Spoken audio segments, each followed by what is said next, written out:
Boy, just when you think Hart and I are ready to rip into our favorite football team in Foxborough, we get hit with a hot dash of breaking news to kick off the latest edition of Six Rings and Football Things, coming to you live this morning across the Fitzy GFY and WEEI socials. The New York Jetropolitans have fired Robert Saleh as head coach. Once again, Robert Saleh no longer the HC of the NYJ. Andy Hart, your immediate reaction. Not surprised at the firing. We had the Jets on that list of coaches that could be on the hot seat early in the year. We've witnessed their struggles. Aaron Rodgers not looking great. The turnovers, the loss in London. His relationship with Saleh, the hugging, push shoving thing, calling him Rob, like that whole thing. To me, it's just about, from my perspective, we call it on the afternoon program Bill Watch, with the old Baywatch theme behind it. God, the dream is alive. Please tell me that Jeff Ulbrich, their interim coach, is only until Bill can sign his contract and get to Hempstead or whatever the hell they train out of now, because that I know Patriots fans are already like, why would you want Bill to go to the rival? Entertainment value. I'm looking for some entertainment value from this NFL season, and seeing Bill Belichick in a Jets sweatshirt, hoodie, cutoff would absolutely entertain me. And seeing him paired with Aaron Rodgers, seeing two Hall of Famers paired up together and see whether that relationship could work. They both have this weird affinity for each other, but is that just from afar? If they spent time together, would they annoy each other really quickly with their personalities and all that crap? So I'm not stunned that Robert Saleh is out, but to me, the next story here is who's in, because you can't expect. I mean, is Nathaniel Hackett and Jeff Ulrich, are those guys going to like lead the Jets this season? Oh God, no. Ulbrich is way too full of himself for his own good. Nate Hackett didn't even make it through a full season in Denver. While he may be Aaron's boy, he is not a leader of men. Saleh seemed to have a commanding enough presence, but didn't pull the right levers and strings. And I will say this, while people didn't love the general tone and demeanor, and he was always surrounded by questions or doubters for a guy that looks like such an imposing badass. Gotta say, the guy was kind of porked in that he gets Zach Wilson, then he gets Aaron Rodgers, and Aaron Rodgers blows out his leg, so he gets a hot bag of Zach Wilson again. Now he gets this version of Aaron Rodgers that can't connect with his receivers, throws 3 interceptions on the road against Minnesota, like is just perpetually miserable. It's a mess. So like, while he doesn't seem like the greatest head coach in the world, he kind of didn't make the most of what he was given and got done a little bit dirty. But you know what? A record of 20-36 and an international embarrassment at the Hotspur, that'll do it to you. And I don't disagree with you. Like, circumstantially, there's a lot that's been gone in there. He also just seemed kind of like a dink to me all along the way. The receipts comment and the various things he's dealt with. I'm just not sure he's a head coach. He looks like, you said it, you kind of see the look of him. He looks like a defensive coordinator, a guy that can be energetic on the sideline, that can do the Greg Williams or whatever when his defense gets a sack and get all hot. Yeah, like, I don't know that he's head coach. You know, he seemed like a quality defensive coordinator in his days with the San Francisco 49ers, as Andy Hart's internet froze him in a very awkward position for a few seconds. Things got a bit wonky on your end there, love. Yeah, it said, oops, but that's all right. connection. No matter. That Technology sounds like a South Coast issue. It does. Blows. And just to take you guys a little peek behind the Six Rings curtain, Hart and I were 20-something minutes late getting the pod off the ground today with the live stream, where we love engaging with you Foxborough Fanimals, because the platform just decided to change a couple of program issues and wasn't allowing me to log in. It's refusing to stream this podcast this morning on Twitter, where, of course, we get a lot of our engagement and some of our finest fans find us as well. Everyone enjoyed your little frozen face right there, Andy. Yeah, listen, more to the point now, and speaking to the podcast audience at large and not just playing to the live stream. It's not AOL. I don't know if anybody can hear me. It's not AOL. It's Comcast Xfinity, and it blows. They know unless they want to be a sponsor, and then I'll praise them. I don't understand how I run. And it will be the biggest fans of But like, how do I run a speed test 1 minute and I have like 600 Mbps or whatever the hell it is? It's flying. And then how do I run a test the next minute and it's like 4? Like, I just don't understand technology. I hate I technology. know. It's the pits. It really is, especially for a couple old men who love yelling at the clouds and their football Yes. team. So Salah, this is another issue. See, as we've discussed here on this very podcast, and I know I have continued the dialogue on the evening program, and you have as well on the afternoon show. There is a major head coaching problem in the NFL. People that are successful as coordinators on both sides of the football don't necessarily, despite all their success, make for great head coaches overall, cannot turn programs around, and are not real program builders. So while Robert Saleh was successful in San Francisco, it's now starting to look like he was successful in San Francisco because of the horses that he was commanding to go do the dirty defensive work. And New York has not been able to build a winning program in 3.5 years' time. They believe they gave him the assets. It makes you wonder, how much time should you really be committed to giving a head coach when you spend all that money, and now they're going to have to spend all this money to buy out his contract, find somebody else? How much time do you really think you should spend, or you should allow a head coach? Is it 3-year minimum? I think it depends on the situation. You can't give 3 years in this situation. They went all in on Aaron Rodgers. He doesn't have 3 years. And, maybe you're going to get Devontae Adams. In a normal situation, do I think like Gerard Mayo? It's a rebuild. You brought in a new GM, you brought a new head coach. Like, yeah, I think you probably need 3 years to figure it out, unless it's just an absolute train wreck. For example, a mutiny, which has been shot down by everybody involved. But if you had a mutiny, you might have to move on faster than that. But otherwise, yeah, I think you got to give guys time to establish their program and get their footing. But like I was saying about it, I agree there's a head coach issue in the NFL, but it's almost like, because there's a little bit of me that like, okay, you're fast tracking these guys too quickly. Like guys are ascending from position coach to coordinator to head coach. Some of them haven't called plays. Some of them haven't but then I look at Kevin O'Connell and I say, man, he got fast tracked and it seemed to work pretty well. Like he's got the best team in football right now. He's turned Sam Darnold around. So I don't know the answer. And I guess the answer is like every coach is different. Every situation is different. As an owner, you need to know what your team needs, B, know what the candidates provide, and then marry those up properly. It's an art. It's not a science. I don't think there's like, okay, prerequisite. And we talked about this, like having prerequisites. Should you have to have been a coordinator for X number of years? Should you have had to have called plays? I don't know. Kevin O'Connell would be the counter argument, but maybe Gerard Mayo was the argument. Maybe he wasn't ready. Maybe he was put in a position where he wasn't ready. So I don't know what the answer is. Did I freeze again? Are you making fun of me? No. I'm just laughing at Joe McBride watching live on YouTube as we record the latest Six Rings podcast. Imagine if Urban Meyer was given 3 years. Or how about the actor who portrayed Urban Meyer in the Aaron Hernandez show? With his eyeliner. So, but to me, the bigger question here is, like, we joke about it. Everybody tweeted it.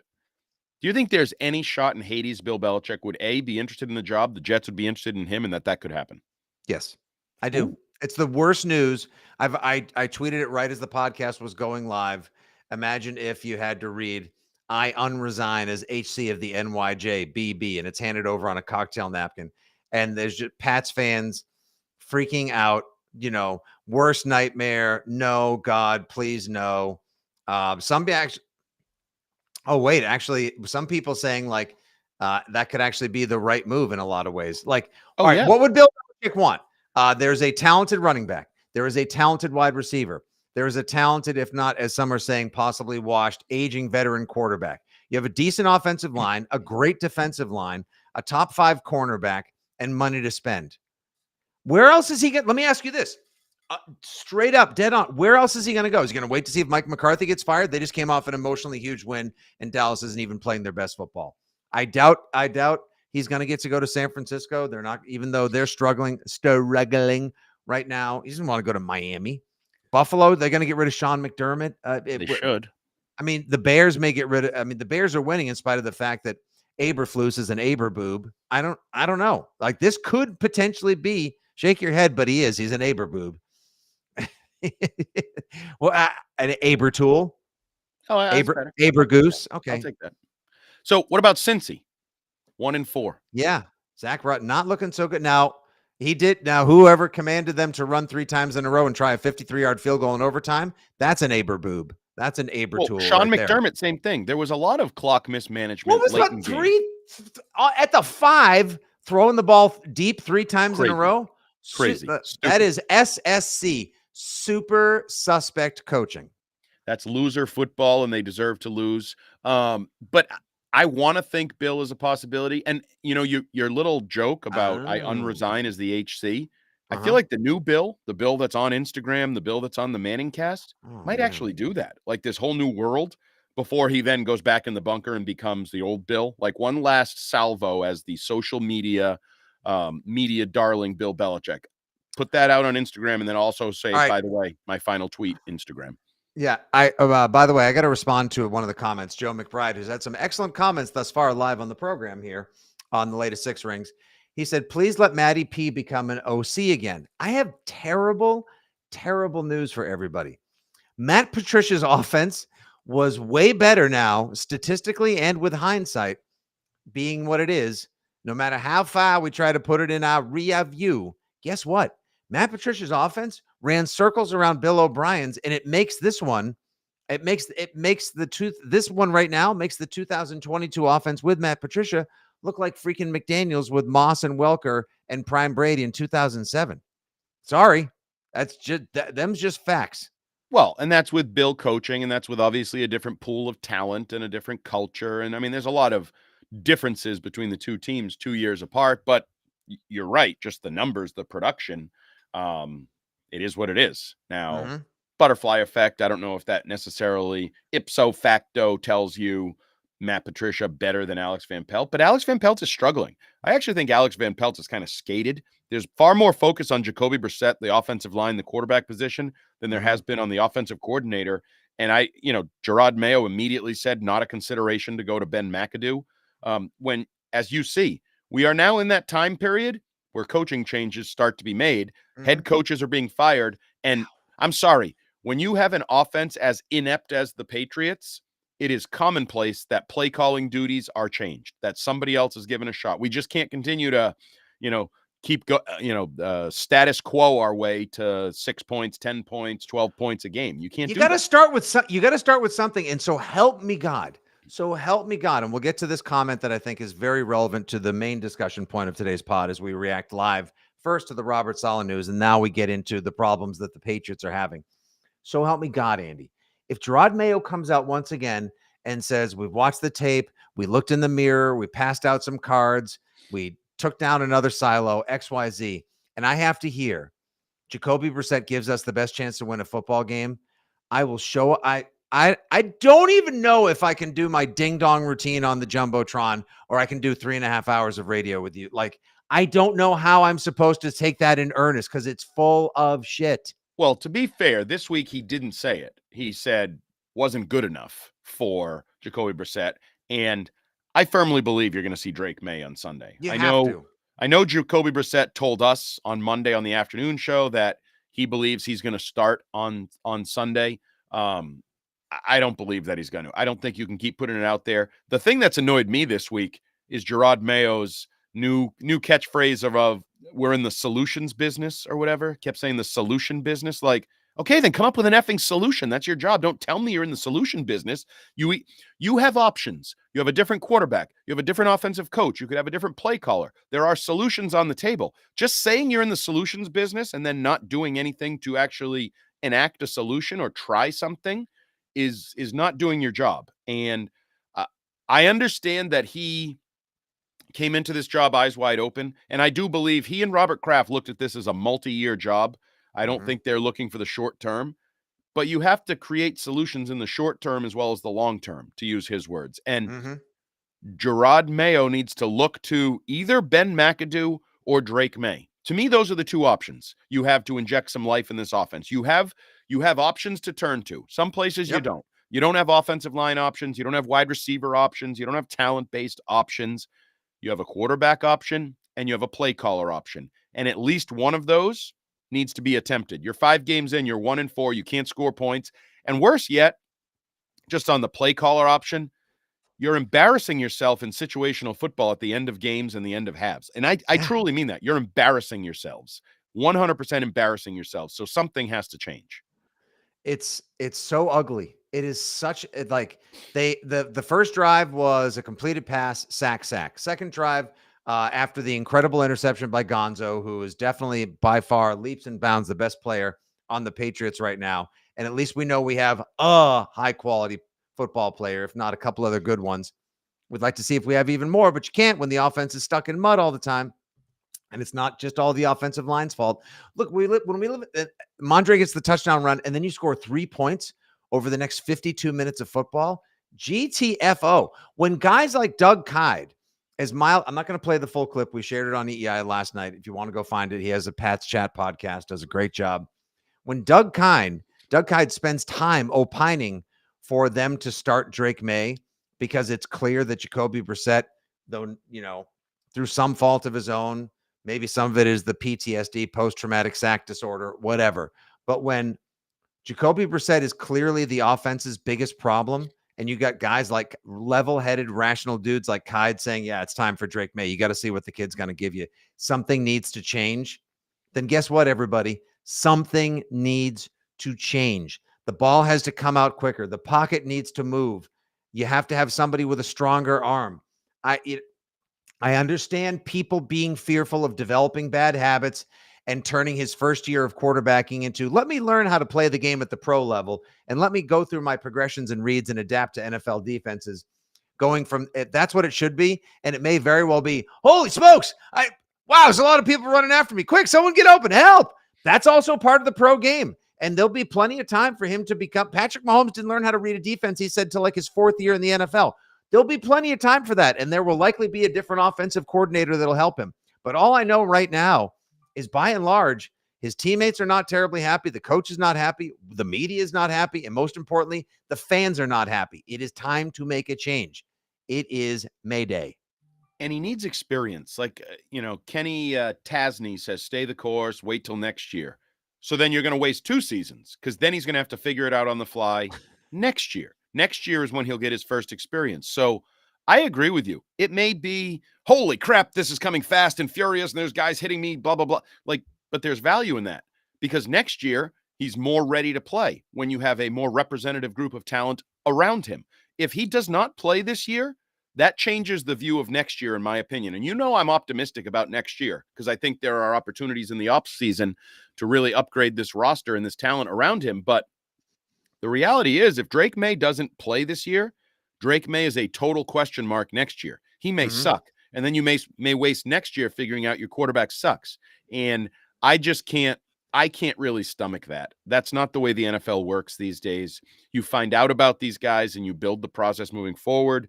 And, all these comments behind the scenes, we've really only had one bad comment, and that was Bedard saying somebody told him he's not ready and this and that. Everything else has been positive. Players, yesterday on the midday show, Jones and Keefe, Hunter Henry called Drake Maye a great player. He lit up. He got almost like a positive emotional boost. Like he had like a dopamine hit. He was like, oh my God, I actually feel good.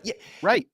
How about we do that on the field? Give everybody the dopamine. You've got to start like right now. When you're running for office in any capacity, you don't just 6 weeks before the election go, hey, everybody, I would like to be your comptroller. I'd like to be your selectman. I want to be the town treasurer. I'd like to be president of the United States. It starts months. Kind of what the Democrats did. Or a year. Well, they literally, they had weekended Biden's as a freaking candidate guy. But by and large, you start like 18 months, 2 years prior. You do all sorts of things to lay the groundwork. The New England Patriots now know, obviously they're not, Jacoby Brissett is a one and done campaign. And we thought that beforehand. And now that is more than abundantly clear. But you have to start letting people know that it will be a different kind of team next year. And you have to show people, look at the playmaking ability.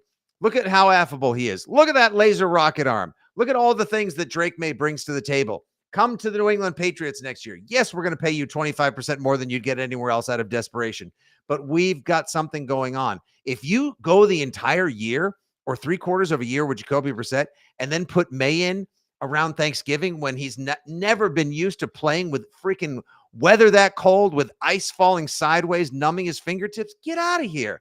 You have to showcase this kid against opponents of all quality and caliber in good and bad weather, on the road, home, London. I don't give a crap. You got to do it. Like, I wanted to stick to the plan. Guess what? The plan is ruining this team, ruining the season, and ruining careers. It's time to make a change. And people always assume the negative, but there are potential Oh, positive ramifications of playing Maye. First of all, his experience. Second of all, he may boost the offense. But third, and maybe most importantly, he may put some stuff on tape that makes guys want to play with him. And I keep talking about this as a potential draw. If a you put business Drake Maye decision move, Andy. Yes. highlights, like if you want to go get T. Higgins, you need to make it look like you have a quarterback that T. Higgins wants to come play with, or whoever the wide receiver is. Whoever the guy you are going to try to go after this offseason, put some film on tape of Drake Maye making plays. Exactly. Old man mob. I know college isn't NFL, but give Maye a shot. Maye will be the biggest reason for free agents to be Yep. willing to come to New England next year. Been saying it for weeks. And a lot of people keep pointing to CJ Stroud as he turned the Texans around, which is true. I don't think that's going to happen here, but it can do the CJ Stroud inject life into New England and make New England a place where some people actually want to go. Because right now, I don't think anybody wants to come to New England. And why would they? What would you come to New England for? Not even the money. Not even the money. Yeah, you've got some of your team captains and team leaders involved in scurrilous, if not potentially criminal and violent affairs early on a Saturday morning in my hometown in the South Shore. God only knows what happened there. We will cast no aspersions. Everything is going to be designated and labeled as alleged until we figure out exactly what happened with Jabril Peppers. But like the entire culture is blowing up. And back to the business decisions line. Andy, people are going to start making business decisions. I'm not going to go over the middle. I'm not going to play as hard as I need to. I'll do just enough to make sure they don't cut me or that I can still secure money somewhere else when I leave town. But I am not going to I'm not going full-blown Lazar mutiny here. People are not going to be willing to risk their careers or get blowed up if they think it's going to be for another 17-13, 15-10, 31-13 loss. Sorry, it's just not going to happen.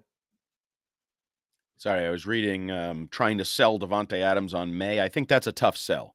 A quarterback sight We unseen. don't need him. We don't need That's Davante but Adams. forget that part. I agree. You don't need a 32-year-old wide receiver. But the idea of selling a guy who's never played, no, I don't think you can do that. If I'm Davante Adams, like, nope. I need to see the real deal. This is not a faith-based operation here. This is an eyeball-based operation here. And that's why I want Drake Maye on the field. Oh, it does not feel like it's owned by Victor Kayam again, and we're a Zeke Mo. Wow, that's a deep dive from Joe Biller right there. Well, good for you for attending a couple of Joey Zaguire. You know why I go to Pat's games? I go for the traffic. Nothing like sitting in Route 1. Hey, but you know what? But when you're sitting in traffic in Route 1, no better way to stay entertained and informed than listening to the Six Rings postgame show with Fitzy and Hart live on EEI. Thank you, Jorge Landeo. We just need some hope to build this city, not just rock and roll. Thank you. We do. We need a little hope. Andy, where is the hope right now in Foxborough? Where is the hope on the Patriots? Christian Gonzalez. That's all you got. You saw him pick off a pass, undercut the pass, almost had another pass. He's now been running around with the Tyreek Hills of the world every week. That's really where the bulk of your hope lies. And then your hope is on change. It is like you brought up politics. Change is in the air. The hope to Drake Maye, the great white hope, whatever you want to call him, Drake Maye. And then the hope that injects some life into the offense. Because the reality is, if they had any life on offense, maybe they're 3-2 right now. They've lost 2 winnable games at home. They gagged one away against the Seahawks. They kicked away an opportunity this week. So, you know, as much as we feel like it's the sky is falling in Patriot Nation, there's bad football being played. There's a lot of competitive one-score games being played. I know we look at the Texans coming to town and like, oh, they beat the Bills. They're going to wipe the field with us. They can do this. They can do that. We'll see. If you can if you inject a little bit of hope into the team, and that's where I go back to the Hunter Henry. I said it in the preseason. When Drake Maye stepped on the field at Gillette Stadium, There was a buzz in the air, and I think there was a buzz on the sideline. There was a buzz within his team that injected. That was like a classic C4 energy. Like, Mhm. chug that thing. Drake Maye comes in, and everybody feels like, oh, baby, let's go. The They need that o right now. the only fun I have had watching the New England Patriots, sure, the first week was great, but that's not gonna happen again. Was it fun to watch? It was a fake preview. That was almost like the original fake news. The most fun I've had watching the Patriots this year is when May got a glimpse in the second preseason game, but most important, like that road game in Pittsburgh. Yeah, they came after him. They unleashed the hounds on him. The New England Patriots have been consistently blitzed more than any other team this year. And why wouldn't you? Because of the O-line issues and because of how plodding, slow, and beaten up poor Jacoby Brissett is at this point. You may not when you have Drake Maye back there, somebody who can grab it, sling it, and flick it like that. Those plays that he made, Rub it down, head up. the It was like 25-yard early '90s raps R&B song. stick it and lick it and flick it. Let's tick it. So like the run up the gut, the pass to Osborne, like I saw something. I saw a flicker, saw a glimpse. And I would argue the end of the game, we saw Demario Douglas make a couple plays. We saw Polk almost make a couple plays. Mix in Drake Maye there and you lose a game, you'd feel better about it because you'd have a sampling. We've talked about this so many times of the future. You'd feel like you're accomplishing something, even in a losing effort. Right now, you're accomplishing nothing, less than nothing. I'd like to also point out the old man mob with another solid comment here on our live stream as we record the latest Six Rings and Football Things podcast. Marte Mapu, considering the fact that they were down both starting safeties for his first full game in the NFL, not bad. Pretty good start. Wouldn't it be nice to see him come around? And again, not have his bust placed next to Christian Gonzalez's in Canton, Ohio, just yet. But it would be nice to see him come around. I would be happy to see anybody play consistently. Anybody. Like, just keep adding bodies to the mix, whether it's Demario Douglas, whether it's Jalen Polk. Just hell, the offensive line I thought was a slight uptick, a relative uptick this week. Nick Leverett aside, but Nick Leverett, I'm going to need you to be a little bit better. But that offensive line grouping, if you can, here's a novel idea. Might they start the same offensive line 2 weeks in a row? Oh my God, is that holy crap? I gotta say, Nick Leverett not doing a bad job. Well, not a great job. Not great, but not bad.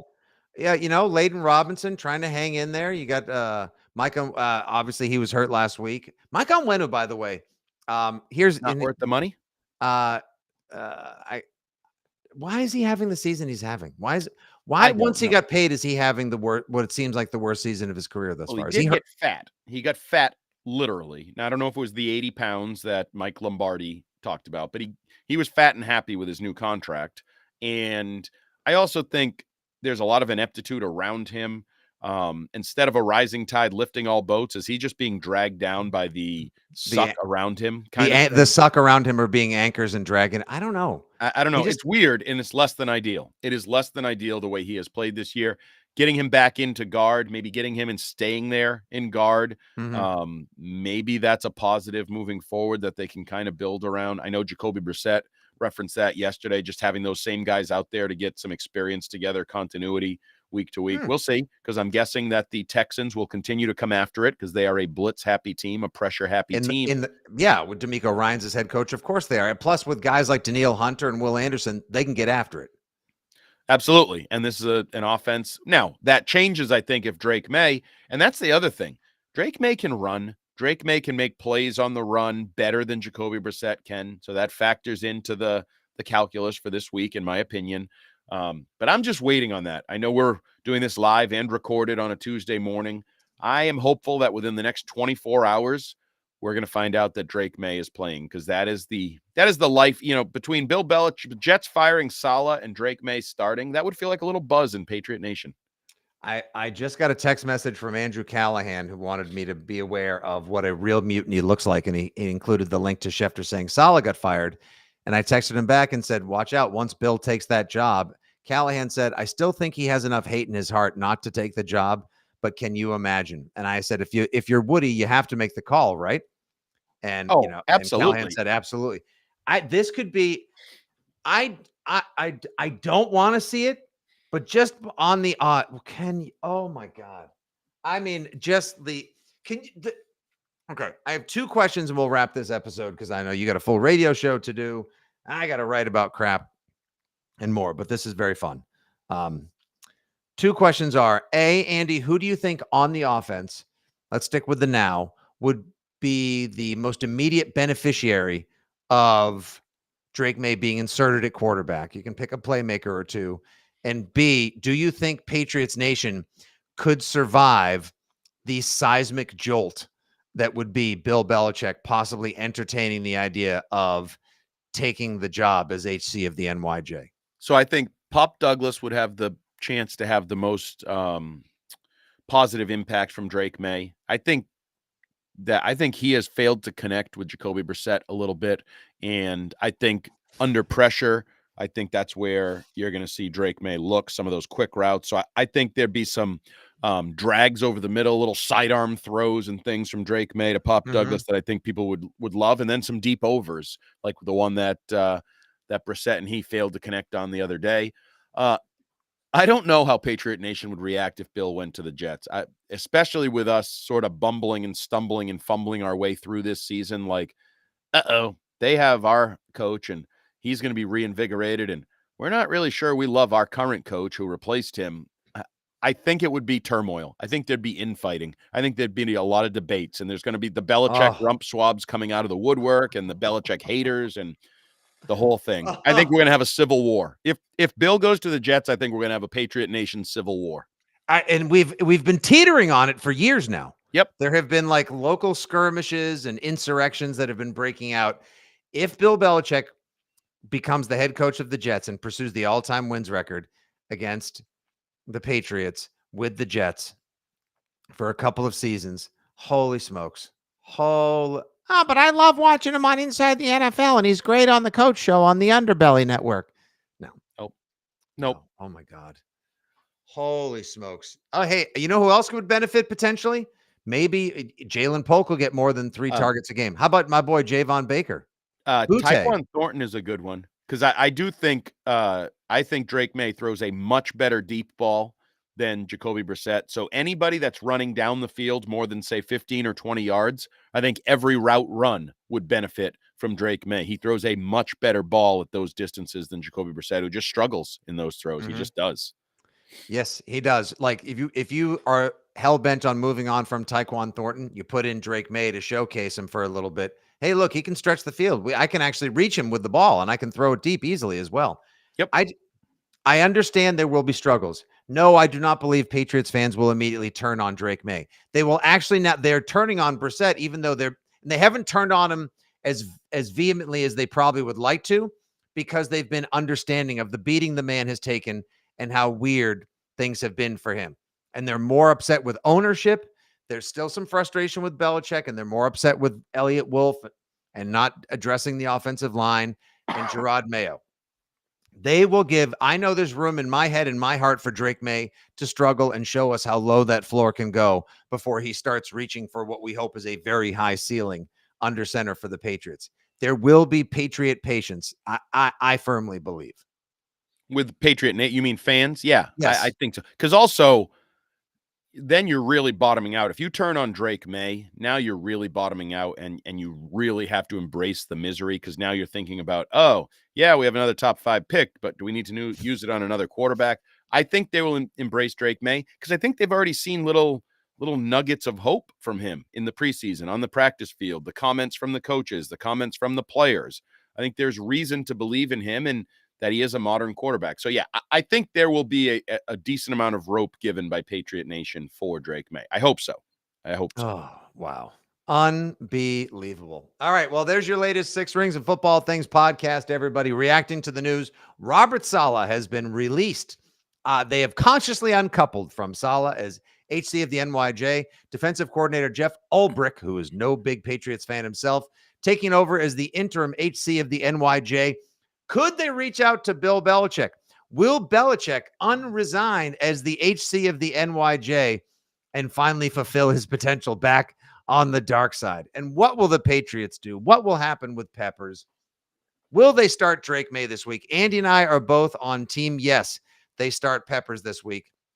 And I think it would make for a really fun day on what should be another crisp and beautiful autumn Sunday afternoon at the Razor. You can find him on the WEEI Afternoon Show each and every day, 2 to 6 with Christian Arcan. Hey, say hello for Arcan, everybody. And of course, you know where you can find me on the Six Rings postgame show, some nights at EEI and at the bottom of a pint glass. I'm your old pal, Nick Fitzy Stevens. Thanks for listening to the latest edition of Six Rings and Football Things. Tell your friends to subscribe. You can find us on Apple Pod, Spotify, the Odyssey app, and wherever there is awesome football talk. Back at you in a couple days, everybody. Take care.